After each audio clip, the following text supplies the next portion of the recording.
I was 16 when I spent my weekends making sandwiches at a local Vancouver soup kitchen. It was the summer of 2015, and I just joined the kitchen as a volunteer to gain some experience.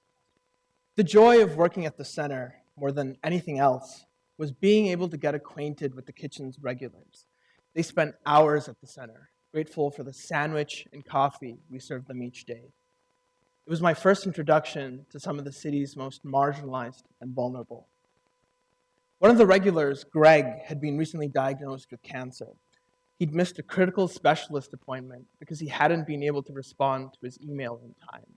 The library closed when he needed internet access the most. I'd met Sarah, who'd lost a daughter in a fire. She told me of her untreated PTSD, her loneliness, and the challenge of dealing with thoughts of self-harm every single day. Gary was another familiar face. I remember him telling me, "Neor, I try all day to get odd jobs around the city, but it's so darn hard to be at the right place at the right time." I became conscious of this collective frustration in the people I spoke with.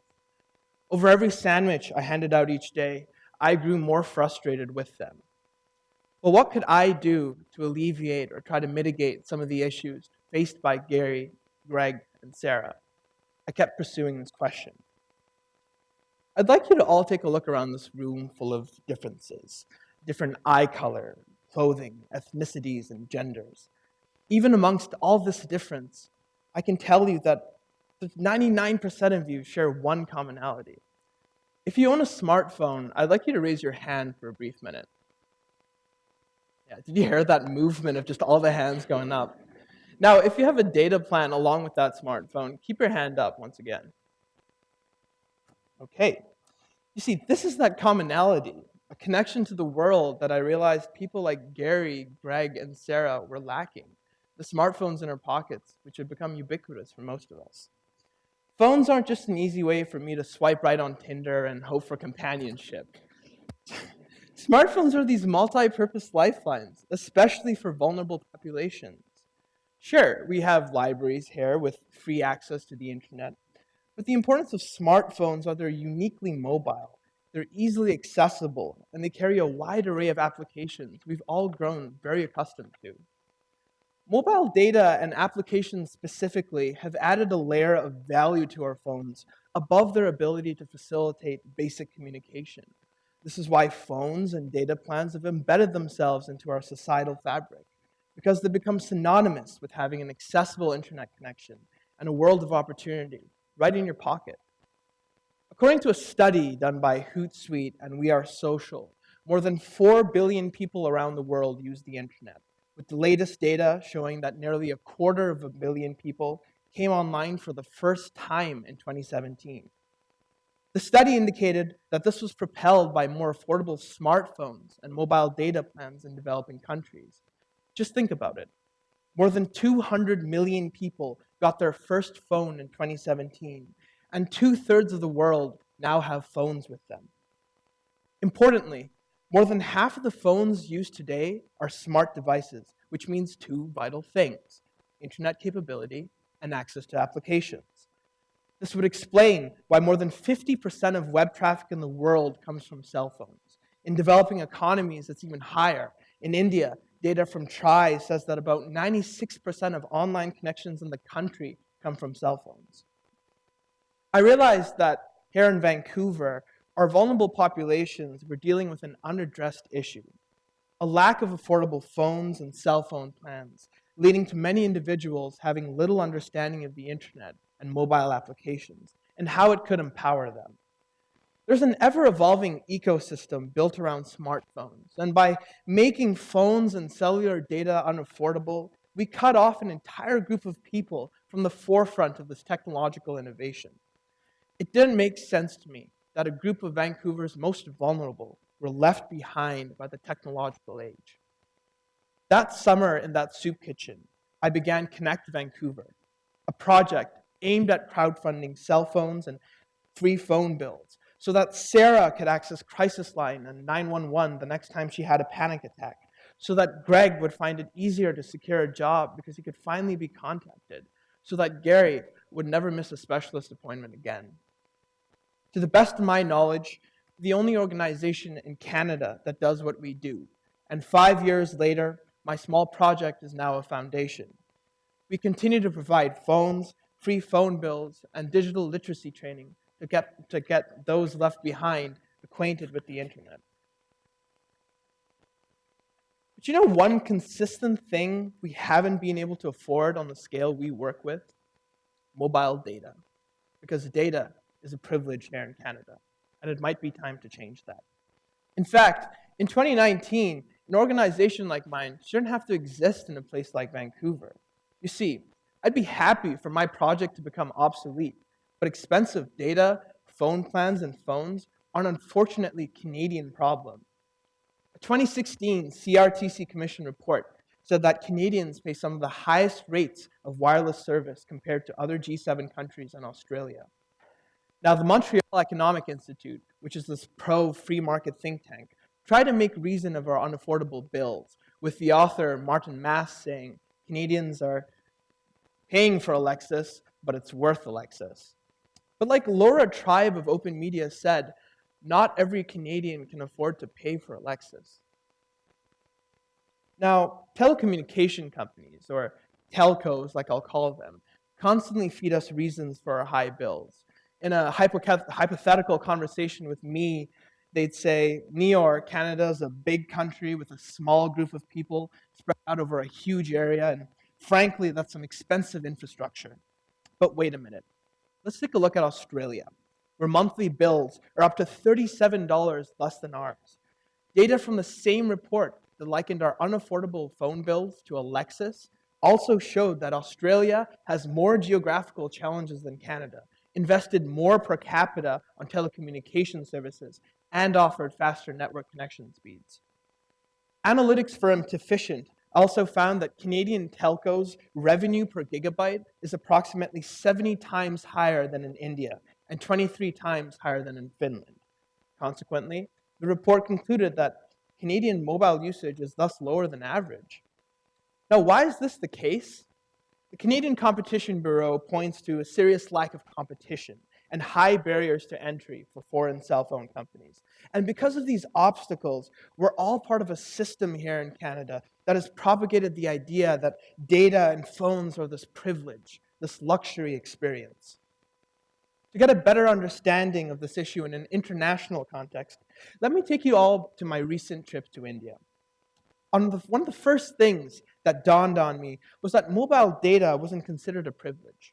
Many Indians, even some of the most marginalized, were able to afford robust data plans for a few dollars a month.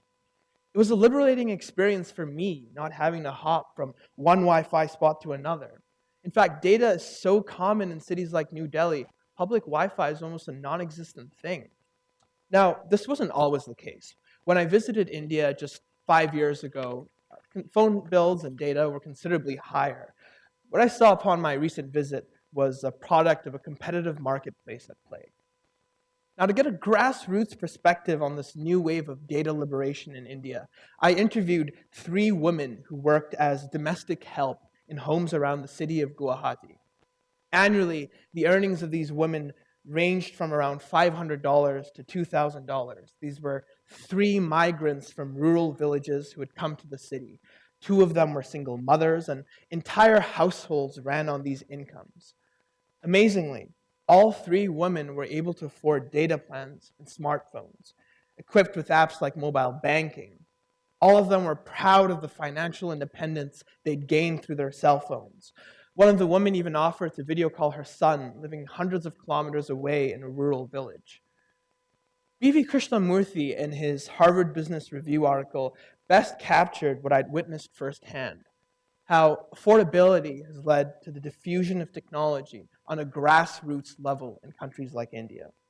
In India, he commented how rural fishermen in the southern state of Kerala use their phones to gauge the prices of their catch before heading back to shore. Rural farmers now know when to expect rain and can be warned about bad weather because of cell phone infrastructure in rural areas. A 2018 study done by Cyber Media Research found that rural India now accounts for 83 million of the total 238 million 4G subscribers in the country. And this effect isn't only unique to India. In Africa, there are farming education apps like iCow that examine things like a cow's gestation period to help rural farmers educate themselves about ideal livestock practices. It's amazing.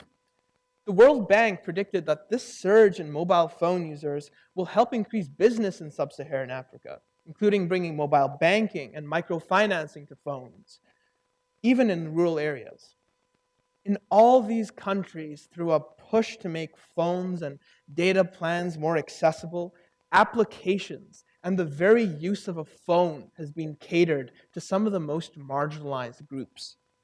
There are no limitations to the technological innovation surrounding smartphones, and there's no denying their immense value in this day and age. So after all this information I've given you, why is it the case that marginalized Canadians continue to face this disadvantage? In India, what I observed wasn't only a product of government policy or the right economic conditions.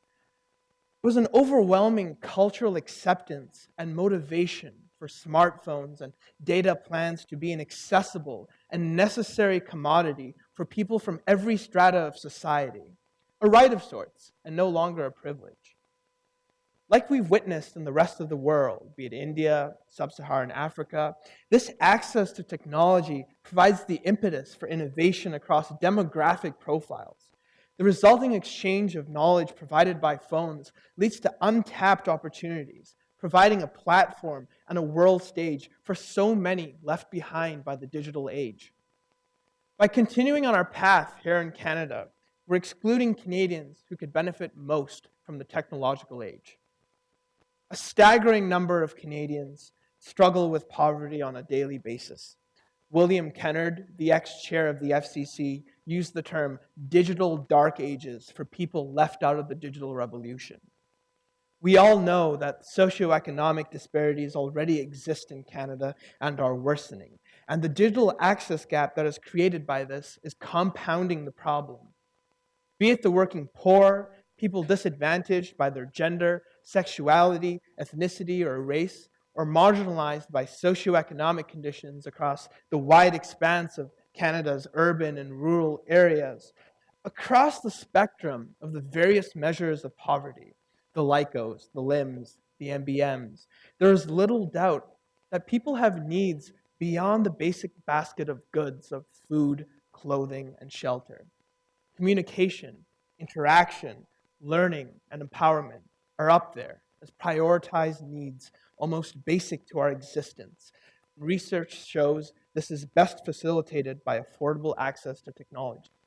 Technology like the phones sitting in every single one of your pockets right now. This especially rings true for us in Canada. We're one of the wealthiest countries in the world. And as a society, we have to resolve to self-introspect and ensure that opportunities are distributed through a fair, equitable, egalitarian ecosystem, especially to the disadvantaged amongst us. Gary, Sarah, Greg, and all the other Canadians our organization services deserve better. They deserve the same opportunity and security we all have the privilege of enjoying every day. Canada has a lot of catching up to do, and we all have a responsibility, including all of us in this room, to advocate for change, a change in our culture and the way we view technology. We can do better, Canada. Thank you.